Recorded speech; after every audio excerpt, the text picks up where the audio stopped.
Bonjour les amis.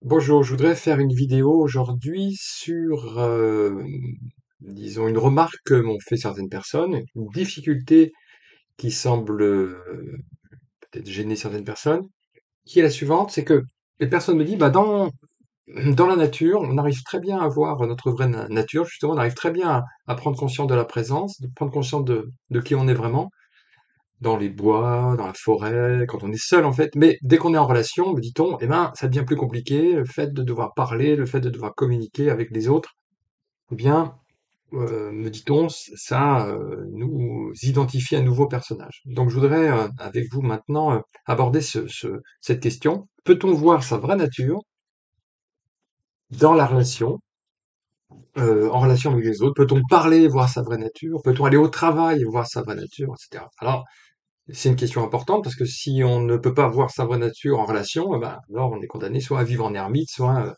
à passer une grande partie de sa vie en oubliant qui on est. Alors déjà, pour commencer, on va se mettre d'accord sur ce que ça veut dire voir sa vraie nature, sur ce que ça veut dire qu'être réveillé à sa vraie nature.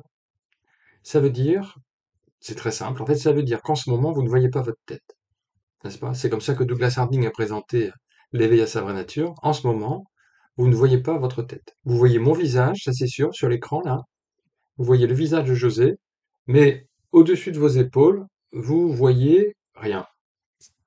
Il y a juste une ouverture, une transparence dans laquelle l'écran apparaît, mon visage apparaît, et puis si vous vous tournez, ben, vous voyez la pièce, et si vous êtes dehors, ben, la ville ou le jardin.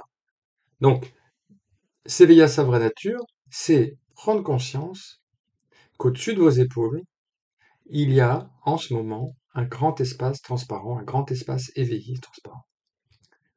Voilà, c'est très simple. Et je le désigne pour vous, voilà, c'est dans cette direction pour vous, là, mais il y a une ouverture. C'est-à-dire que il n'y a pas quelqu'un enfermé dans une tête en train de m'observer depuis un mirador, là, derrière vos yeux, pas du tout. En fait, en ce moment, ben, cet écran est vu à partir d'un espace ouvert. On peut dire à partir de personne, si vous voulez, à partir d'un espace ouvert. Donc c'est ça, prendre conscience de sa vraie nature. Oui. Et Douglas Harding avait aussi inventé cet exercice très simple qu'on peut faire ensemble pour vérifier qu'en effet, on voit le monde à partir de cet espace. Vous prenez l'index, vous prenez votre index, et vous pointez dans la direction de ce à partir de quoi vous regardez. Oui. Comme je le fais là. Alors pour vous, qu'est-ce que vous voyez dans la direction du doigt? Est-ce que vous voyez une tête dans laquelle vous seriez enfermé, on ne sait pas trop comment? Ou bien est-ce que dans la direction du doigt, vous voyez, prenez conscience d'un espace sans couleur, sans forme, un espace ouvert, un espace vide? Et je suis sûr que c'est comme ça pour vous, parce que je peux le vérifier pour moi. Pour moi maintenant, dans la direction du doigt, ben, je découvre cet espace dans lequel le monde apparaît, cette vacuité consciente, et certainement pas José en fait. José il est sur l'écran, mais pas ici. Vous voyez, ici c'est ce qu'on peut appeler le soi, ou la nature de Bouddha, ou le royaume, ou l'être comme vous voulez. Voilà, donc c'est ça voir sa vraie nature. Alors, bien sûr, on peut voir sa vraie nature seul, dans la campagne, au milieu des bois, bon. Mais dans la relation, c'est tout à fait possible aussi. Je vais vous montrer comment. C'est très important que ce soit possible. Alors, là encore, je vais m'appuyer sur des exercices de Douglas Harding. Alors, premièrement, quand vous êtes en relation, eh bien, vous pouvez constater que vous n'êtes jamais, mais jamais, vraiment jamais, face à face avec qui que ce soit.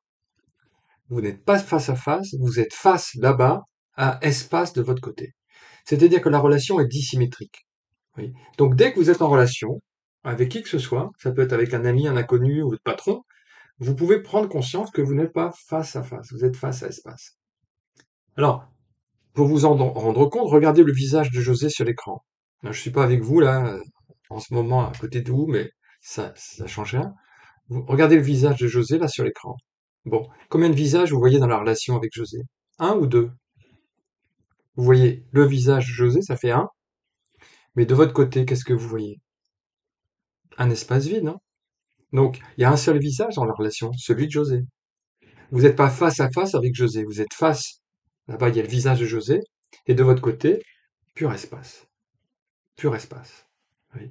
Donc vous n'êtes jamais, jamais, jamais, vous n'avez jamais, jamais, jamais été face à face avec qui que ce soit mais face à espace, face à ouverture. Donc vous n'êtes pas comme ça, disait Douglas, vous êtes comme ça. Hein, vous n'êtes pas face à face, front à front, vous êtes un espace d'accueil.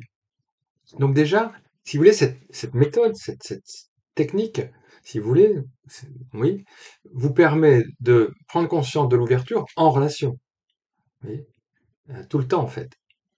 Alors bien sûr, euh, vous pouvez déjà le faire quand vous êtes silencieux. Oui. Il y a des moments dans la relation où voilà, vous ne parlez pas, vous êtes immobile, tranquille. Bon, vous pouvez constater que vous êtes face à espace. Face là-bas, espace de mon côté. Et pour vous, espace de votre côté là-bas. Vous voyez. Et donc immédiatement, ça vous ramène à qui vous êtes. La relation n'est pas un problème dans ce cas-là. Alors, ça c'est premièrement, donc face à espace. Après, vous allez me dire, oui, deuxièmement, quand même, il y a des moments où on parle, on ne peut pas rester silencieux. Vous avez tout à fait raison. Et donc, quand on parle, il y a deux choses peut-être qui peuvent nous ramener au personnage, nous enfermer dans le corps et dans les pensées. C'est d'abord les sensations qu'on a quand on parle, hein. On sent son visage, donc voilà, on peut avoir l'impression qu'à nouveau ça nous réenferme. Puis après, il y a les paroles qu'on prononce. Alors, pour ce qui est des sensations, c'est vrai, quand on parle, il y a des sensations. Même quand on parle pas, d'ailleurs, hein, il y a les sensations du corps aussi, hein, quand on parle pas. Alors, mais quand on parle, il y a les sensations du visage. Est-ce que ces sensations nous enferment dans un corps, dans une tête? En fait, je crois pas. Regardez, là, je vais vous demander de faire apparaître des sensations, de toucher ici votre visage, les joues, par exemple. Donc, il y a des sensations qui apparaissent, n'est-ce pas? Est-ce que ces sensations vous enferment dans une boîte de chair qu'on appelle la tête? Ou bien plutôt, est-ce que ces sensations n'apparaissent pas dans l'espace que vous êtes, n'apparaissent pas en vous? Regardez, fermez les yeux pour mieux vous en rendre compte. En fermant les yeux et en continuant de faire apparaître des sensations, est-ce que vous pouvez constater que les sensations apparaissent en vous, dans l'espace de conscience que vous êtes, dans une présence? Est-ce que vous pouvez remarquer que ces sensations ne vous enferment pas, en fait? Hein. En quelque sorte, elles flottent, quoi, dans l'espace que vous êtes. Et si vous ouvrez les yeux, vous voyez que ça change rien. Voilà. Donc, le fait d'avoir des sensations, c'est pas un problème. Vous voyez. Alors maintenant, dans le fait de parler, d'être en relation, d'écouter, est-ce que ça pose un problème? Bon, quand vous écoutez, là, par exemple, vous m'écoutez. Est-ce que le fait de m'entendre, ça ferme l'espace de votre côté? Non, je crois pas, hein. Parce que qu'est-ce qui entend? Ben, ce qui entend, c'est l'espace de présence que vous êtes. Les mots, les paroles, mes paroles apparaissent et disparaissent, mais l'espace de présence que vous êtes ne disparaît pas en fait. Le fait que je parle, ça ne ferme pas l'espace ici. J'ai pas le pouvoir, mes paroles n'ont pas le pouvoir de fermer l'espace de votre côté. Mais les mots apparaissent et disparaissent dans l'espace que vous êtes. Comme tous les bruits, tous les sons. Et les bruits, les sons pointent aussi vers le silence que vous êtes. Donc on peut très bien voir sa vraie nature et entendre les gens parler, c'est pas un problème du tout. Parce que ce qui entend, c'est encore une fois, c'est le silence, c'est l'espace de présence que vous êtes. Oui. Là, par exemple, vous êtes silencieux, vous êtes cet espace, vous entendez mes paroles, est-ce que ça ferme de ce côté-là? Est-ce que ça ferme l'espace? Non? Non. Mes mots, en fait, apparaissent et disparaissent. Ne ferment pas l'espace. Vous êtes cet espace ouvert. Donc déjà, vous voyez que entendre quelqu'un parler, c'est pas un problème. Parler, bah, il y a les sensations. Alors après, si vous parlez, il y a les paroles. Alors, est-ce que le fait de parler, ça pose un problème? Est-ce que le fait de parler, ça va fermer l'espace? Est-ce que là, si je parle, il y a un grand rideau noir qui tombe du plafond et qui m'empêche de voir ma vraie nature? Non, parce que les mots apparaissent et disparaissent aussi dans cet espace que je suis, apparaissent du silence et disparaissent dans le silence. Donc là, je vais vous demander un petit exercice. Alors, je suis pas avec vous, mais je vais vous demander de parler, en fait, là maintenant, quelques instants, et d'essayer de voir si en parlant, cet espace que vous êtes ici se ferme. Alors, je ne vais pas vous entendre, hein, malheureusement, mais allez-y, parlez dites quelque chose, quelques mots. Là, est-ce que le fait de parler, ça ferme l'espace?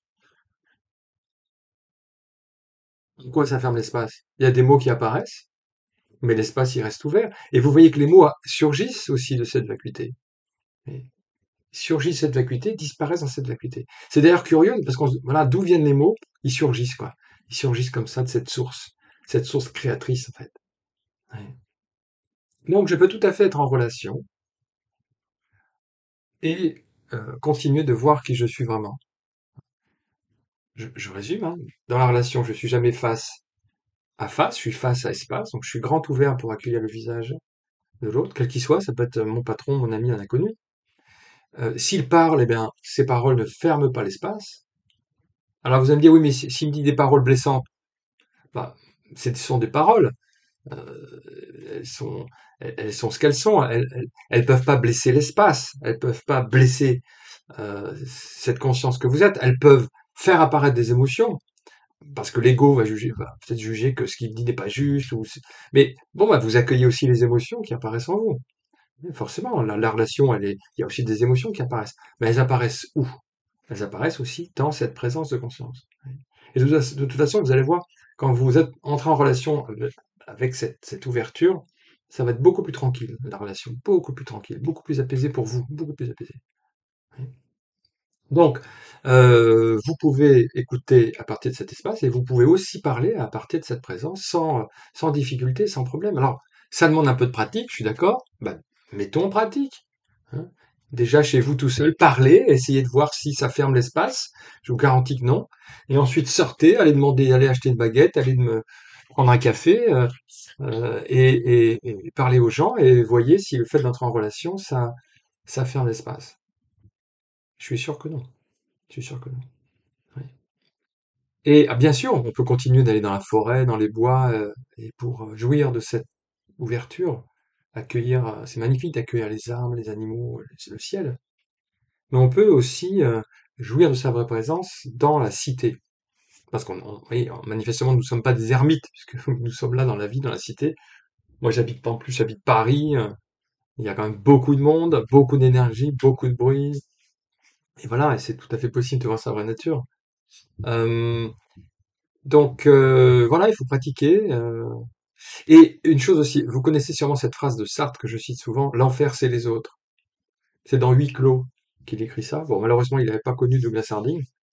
Sinon, il aurait eu un autre regard sur la relation. Et l'enfer c'est les autres, dit-il, parce que l'autre me voit. Et en me voyant, il me choisifie. Et en me choisifie, il me juge. Et du coup, je deviens une chose sous son regard. Je suis aliéné par le regard de l'autre. Et comme je fais la même chose avec l'autre, c'est un rapport conflictuel d'aliénation. Je suis esclave sous le regard de l'autre, dit ça. Non, ça c'est vrai si on est identifié à l'ego, comme apparemment l'était Sartre, mais si vous découvrez votre vraie nature, l'autre, c'est plus du tout l'enfer. L'autre, c'est au contraire le paradis. Parce que la relation vous révèle à qui vous êtes. La relation vous révèle à votre vraie nature. Pourquoi? Parce que quand je vois, voilà, des visages ici, vous voyez, des amis ou des gens que je connais pas, je vois des visages.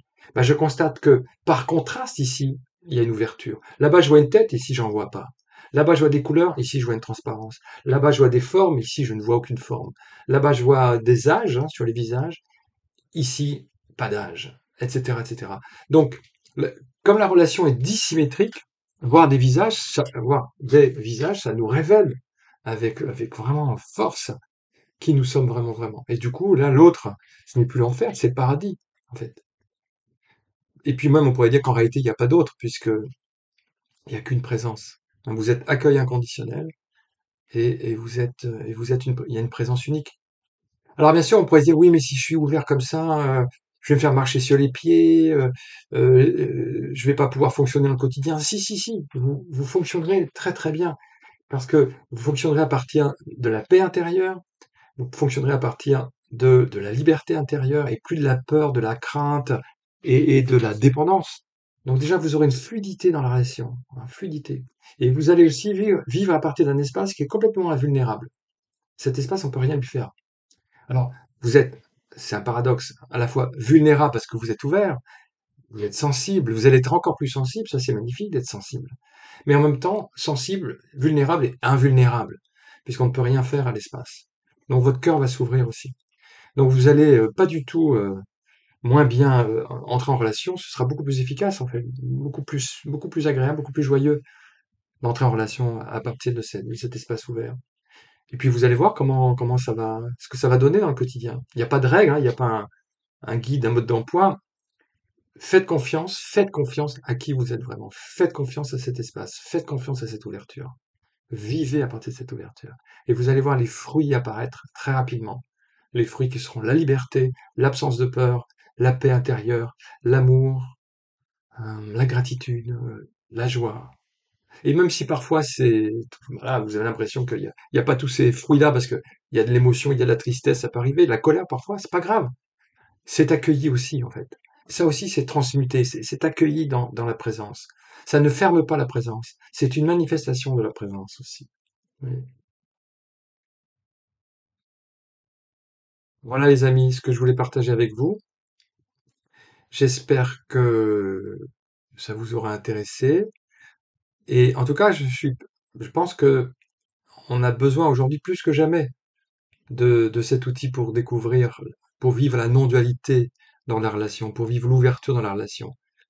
Parce que on voit autour de nous énormément de conflits, énormément de dualité, énormément de séparation, de haine, qui sont basés uniquement sur l'identification à l'ego, sur une séparation complètement illusoire et imaginaire en fait, une séparation qui vient de l'ignorance. Donc ce monde a plus que jamais besoin de ce message que nous sommes un, nous sommes un, et notre vraie nature, c'est l'accueil inconditionnel, l'amour inconditionnel. Voilà. À bientôt les amis.